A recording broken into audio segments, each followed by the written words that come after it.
Hello बच्चों। JEE ने जनवरी की आंसर की जारी कर दी है। जेई मेन की बहुत सारे बच्चों के जो मार्क्स आ रहे हैं उनके बेसिस पे अब उनको डाउट है कि सर अब हमें आगे क्या करना चाहिए। आगे दो माइलस्टोन्स हैं बच्चों के सामने, JEE main April attempt and JEE advanced. JEE main April attempt के लिए नियरली 2 महीने हैं और एडवांस्ड के लिए मान लो सवा तीन साढ़े 3 महीने मैक्सिमम है। सवा तीन ही मान के चलो। अब ऐसे हैं बच्चों के इतने सारे फ़ोन आए हमारे पास, मतलब मैं हूँ, मोहित सर हैं, हम चारों teachers ABJ sir, NS sir, मतलब फ़ोन पे फ़ोन हमारे अपने बच्चे भी हैं, बाहर वाले बच्चे भी हैं, जो हमसे पूछ रहे हैं सर अब हम क्या करें? आगे का हमें कैसे स्ट्रेटजाइज़ करना चाहिए, कैसे प्लान करना चाहिए? कल आंसर की जो है वो जारी की गई थी 3 तारीख को। अ, जैसा कि मतलब जैसी इमेज है एनटीए की, जैसी उसकी एक रेपुटेशन है, उसके हिसाब से एज़ यूजुअल क्वेश्चंस में एरर हैं, गलतियाँ हैं।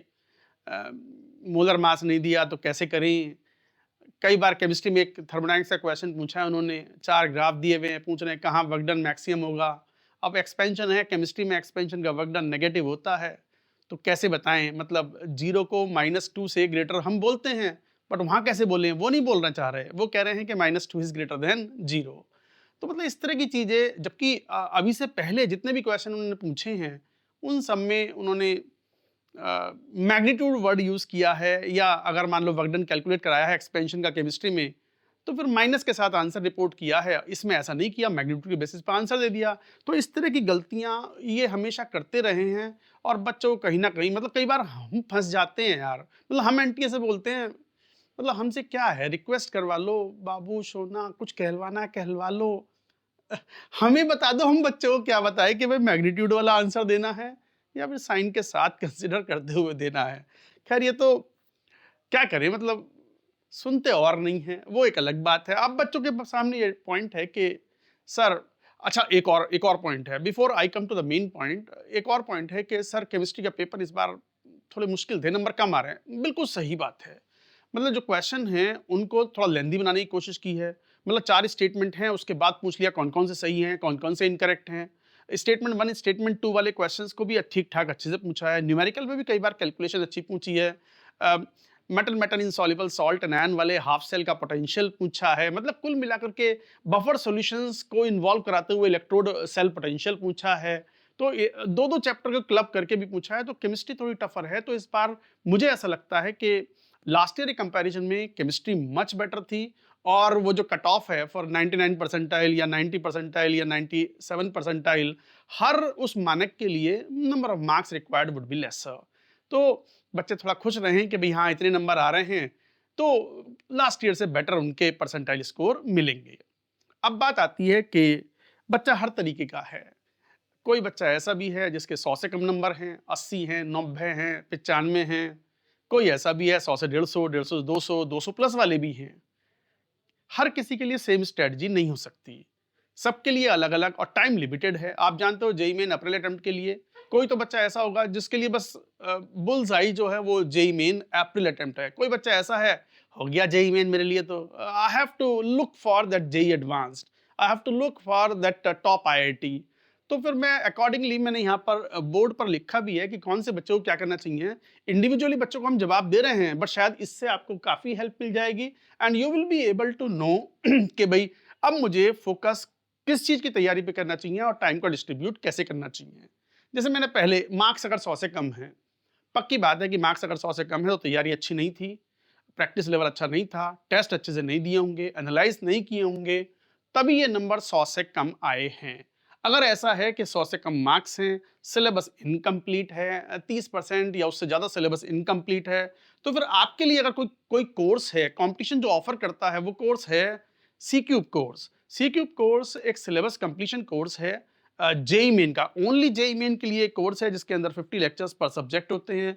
यूटीएस मतलब अल्टीमेट टेस्ट सीरीज़ है जिसमें काफ़ी टेस्ट अवेलेबल होंगे, वीकली टेस्ट भी हैं, और बिटसेट, एमएचटीसीईटी, डब्ल्यूबीजेई, यूजी, इस तरह के टेस्ट भी कॉम्प्लीमेंट्री बच्चों को अवेलेबल होते हैं, और ये जेईई मेन अप्रैल अटेम्प्ट को टारगेट करते हुए बच्चे इसमें एनरोल करें और इसमें पढ़ें। ऐसा नहीं करो, 2 दोस्त हैं, एक दोस्त है जिसके 100 से कम नंबर है, एक दोस्त है जिसके 150 से 200 के बीच में नंबर हैं, नहीं दोनों की स्ट्रैटेजी सेम नहीं हो सकती, दोनों की प्लानिंग सेम नहीं हो सकती। एक वो अलग-अलग टारगेट है उनके लिए। तो आप अपने हिसाब से पढ़ाई करें, दोस्तों को देख करके पढ़ाई नहीं करें। अब कोई बच्चा ऐसा है जो 100 से 150 के बीच में है, हालाँकि ये जो बैंड है मार्क्स का, ये अच्छा खासा वाइड है। तो सिलेबस ऑलमोस्ट कंप्लीट है, तो क्या करें? तो उसके लिए फिर चैंप और एबीसी कोर्स सूटेबल होंगे। चैंप इंटेंडेड है for JEE main April practice, कि बच्चे को अगर बढ़िया से रिवीजन करना है, रिवीजन करके क्वेश्चंस को, चैप्टर को रिवाइज करना है, तो रिवीजन के लिए प्रॉपर कोर्स है। 50 लेक्चर्स पर सब्जेक्ट अवेलेबल हैं और इसके अंदर टेस्ट सीरीज वगैरह जो भी हैं ये सब अवेलेबल हैं यहाँ पर, और साथ में एबीसी भी पढ़ना चाहिए। अब बात आती है कि सर चैंप एंड एबीसी, यहाँ आपने 100 कहा, मान लो किसी के 99 हो, यहाँ 100 हो या 101 हो, तो फिर इतना डिफरेंस कैसे आ गया यार? ये तो कुछ साइंस के स्टूडेंट हो, तुम भी लगाओ ना। अगर किसी के 101 ही नंबर हैं तो फिर major focus should be given for champ provided syllabus is almost complete. अब कोई बच्चा ऐसा है कि 101 नंबर हैं और सिलेबस इनकम्प्लीट है, तो फिर उसे सी क्यूब पर ही जाना चाहिए। अब कोई बच्चा ऐसा है जो 150 मार्क्स के आसपास है, 140, 145, 147 इस टाइप के मार्क्स हैं उसके, तो इसका मतलब उसने ठीक ठाक प्रिपरेशन की है। 150 मार्क्स पे भी मान के चलो कि उसके 97, 97.5 परसेंटाइल के आसपास आने वाले हैं, ठीक है। तो फिर उसको जो है, और सिलेबस भी ऑलमोस्ट कंप्लीट है, एक एक दो दो चैप्टर मान लो सब सब्जेक्ट में बचे हुए हैं, तो उसको चैंप और एबीसी रखना चाहिए।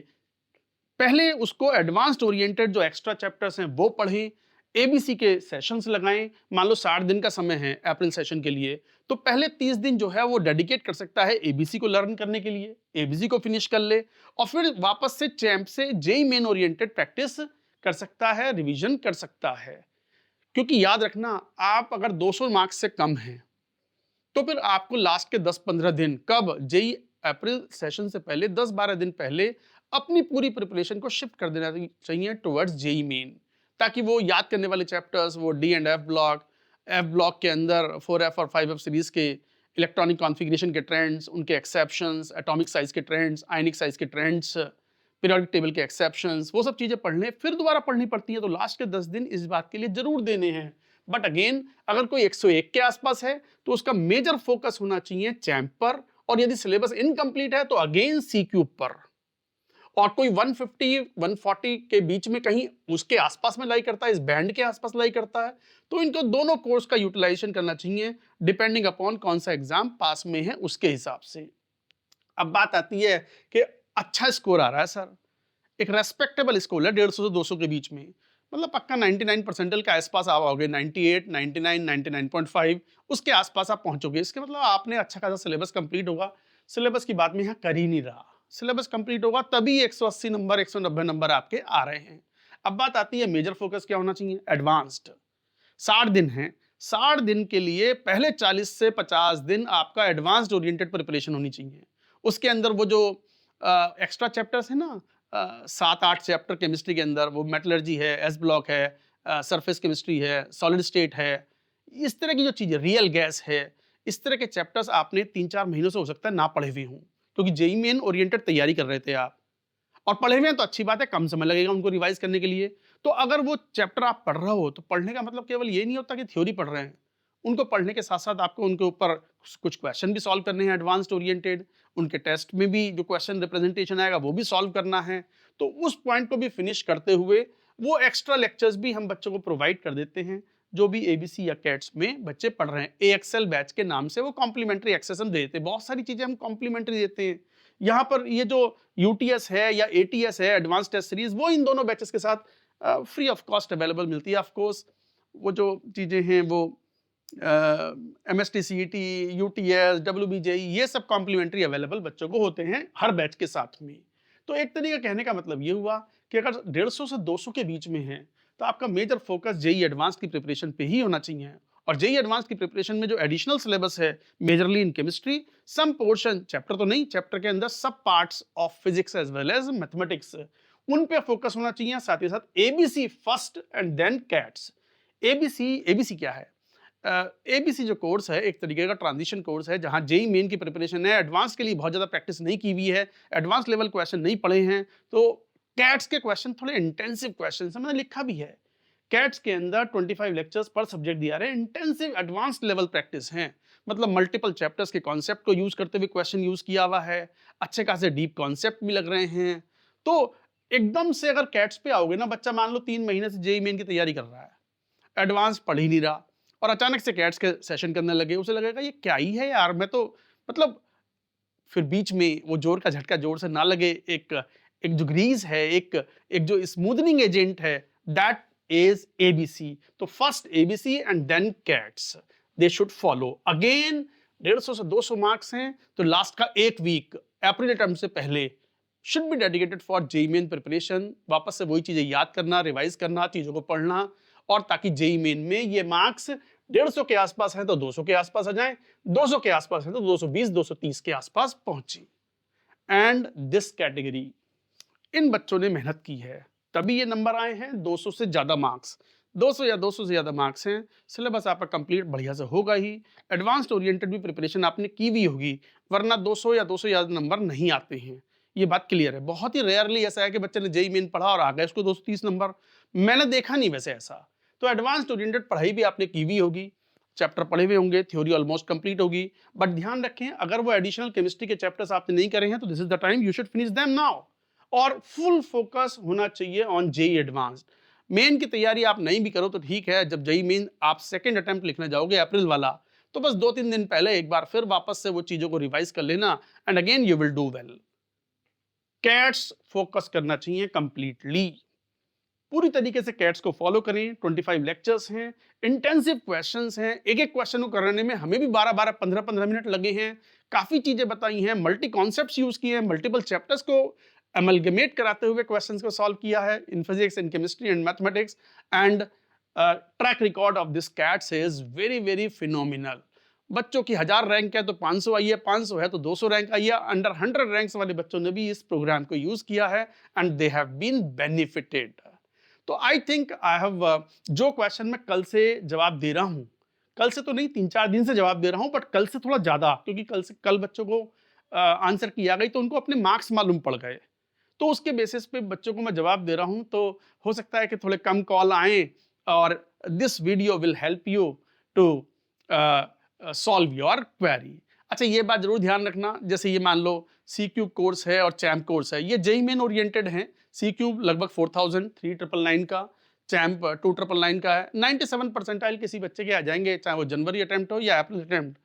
Fee will be refunded, nominal cost फिर भी रिफंड हो जाती है। एबीसी है, कैट्स है, ये 2999 वाले हैं, 3000 की रेंज वाले, इसमें 98 परसेंटाइल से ऊपर आ जाए या 25,000 रैंक आ जाए आपकी, तो भी ये आपके फ्री ऑफ कॉस्ट हो जाते हैं। तो कुल मिलाकर के इन कोर्सेज से अपनी प्रिपरेशन को फर्दर एनहांस कीजिए, शार्पन कीजिए, एक भी दिन वेस्ट मत कीजिए। 11 to 12 आवर्स डेली पढ़िए, डिस्ट्रैक्शन का कोई मतलब ही नहीं उठता, and there is no one who is going to stop you. All the best.